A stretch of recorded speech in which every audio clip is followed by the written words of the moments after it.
This beautiful white and fragrant bloom is called Pope John Paul II, and it is a hybrid tea rose.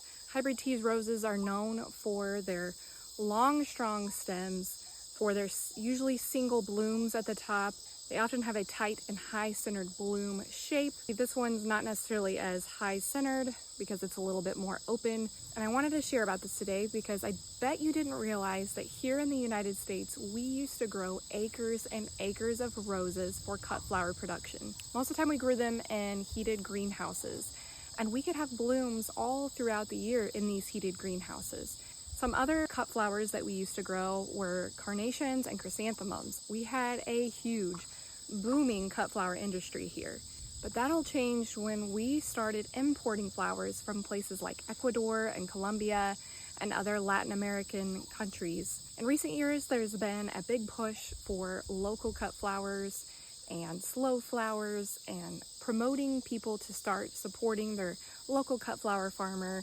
But most of these cut flower farmers cannot grow roses. It's just very difficult to grow very good cutting roses here, especially in the Midwest. If we do grow roses in the US, it's mostly for landscaping and the nursery industry. We still have some cut flower roses here. A lot of those are growers out in California because California has such an ideal growing environment for roses and a lot of other plants, to be honest.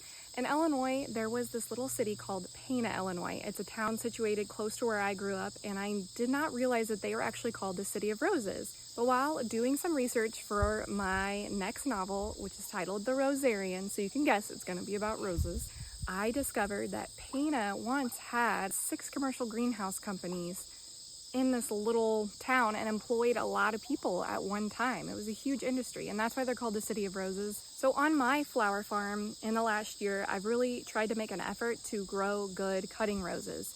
And I'm growing some in the field, I've grown some in my high tunnel. It's not necessarily been a success. We're still working on that part. If you want to learn more about why we don't grow roses here in the US anymore and why your Valentine's Day purchases might actually be making more of an environmental impact than you think, you want to read my latest Substack article called Acres Under Glass. I'd really appreciate if you would subscribe to the Rambling Rose Substack, and I'll see you there.